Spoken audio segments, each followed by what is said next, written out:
Welcome along to the Deep Dive. We're the place where we get right into these fascinating stories, pulling out the bits you really need to know. Today, we're looking at a real classic comeback. You know, the kind of sports story where a team looks absolutely down and out. Dead and buried, yeah. Exactly.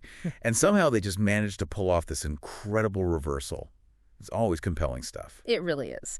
And today, we're unpacking a seriously thrilling cricket match. We're drawing this from our source, Black Caps Triumph Harare T20I Comeback.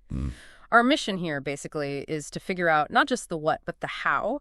How did a team staring defeat right in the face manage it? What was the strategy, the sheer grit involved? Okay, so set the scene for us. Which match are we talking about? Right. This is the second T20 International of the Zimbabwe Tri-Series. It was played in Harare, July 16th, 2025. New Zealand versus South Africa. New Zealand versus South Africa. Okay. And you mentioned a team staring defeat in the face. Paint the picture of New Zealand's start. Oh, it was bad. I mean, really bad. New Zealand are batting first, and within just 10 overs, they've collapsed their 70 for 5. Wow, 70 for 5 in 10 overs in a T20. Oh. That's not just shaky, is it? That's heading towards a total wipeout. It really is. You're looking at a potential sub-120 score, maybe.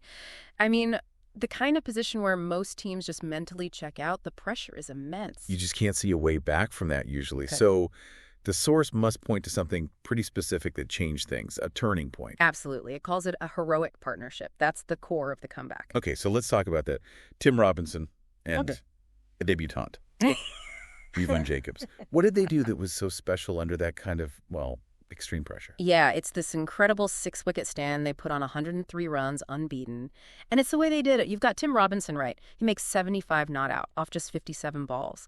The source mentions his classy boundaries and clutch finishes. He wasn't just surviving. He was actively taking the game back to South Africa, sort of setting the tone, Finding the boundary under pressure like that.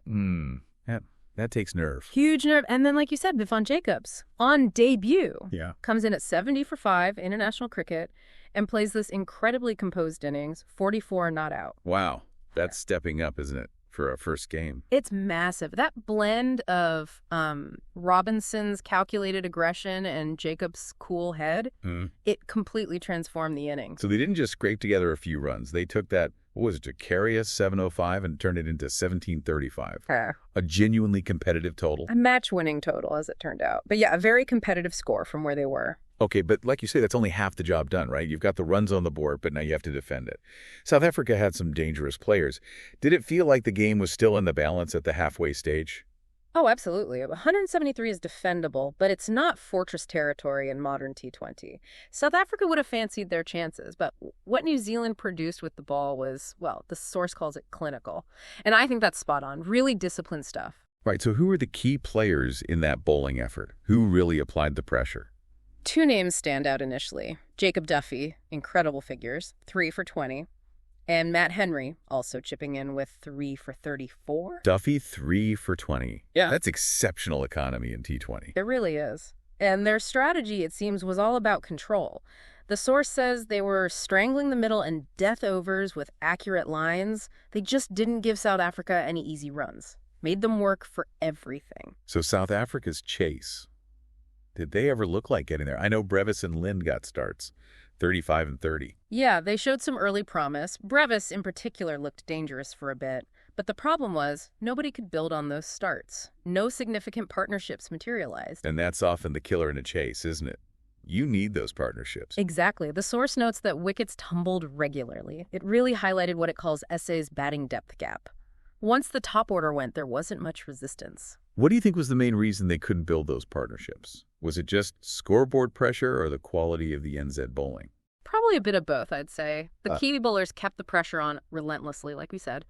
Accurate, disciplined. And when you're chasing a decent total and wickets start falling, the required rate climbs, it just gets tougher and tougher. And then Duffy came back. Yeah, Duffy came back towards the end, and as the source puts it, he cleaned up the tail.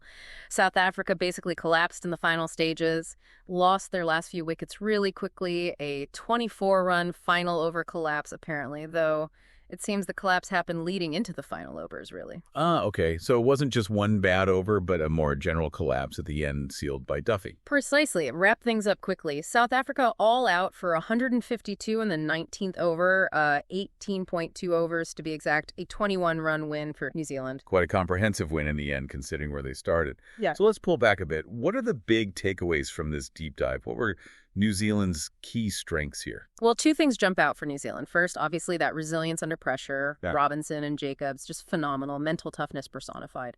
That ability to perform when everything's going against you. Exactly. And second, their bowling unity. Duffy and Henry were brilliant, but the source suggests the whole unit complemented each other well. It wasn't just individual sparks, it was a collective, sustained pressure.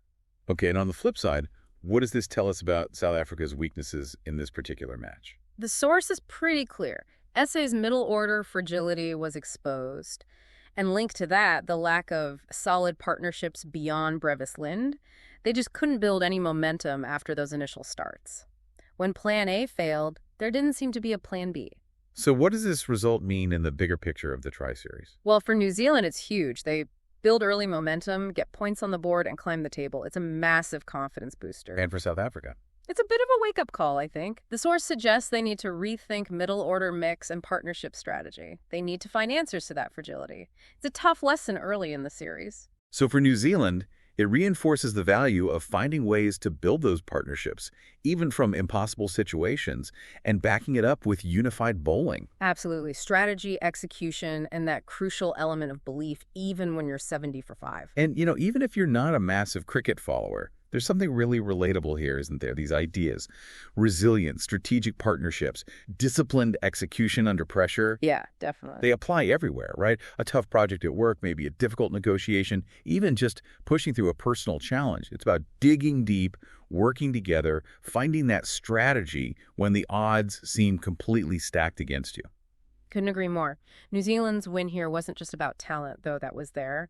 It was, like the source implies, a real testament to teamwork, individual brilliance stepping up when needed, and really smart strategic execution. It shows you that, even from the brink, there's often a way back. Definitely something to keep in mind. Which brings us to our final thought for you to ponder. When you're facing that kind of deficit, seemingly insurmountable, what really makes the difference in a comeback? Is it the individual heroics that won brilliant performance like Robinson's? Or is it the collective strategy, the unified effort, like that New Zealand bowling performance? That's a good question. Where does that balance lie between the star player and the team system? Exactly. Something to think about, that interplay between individual brilliance and team synergy when you're trying to achieve something against the odds.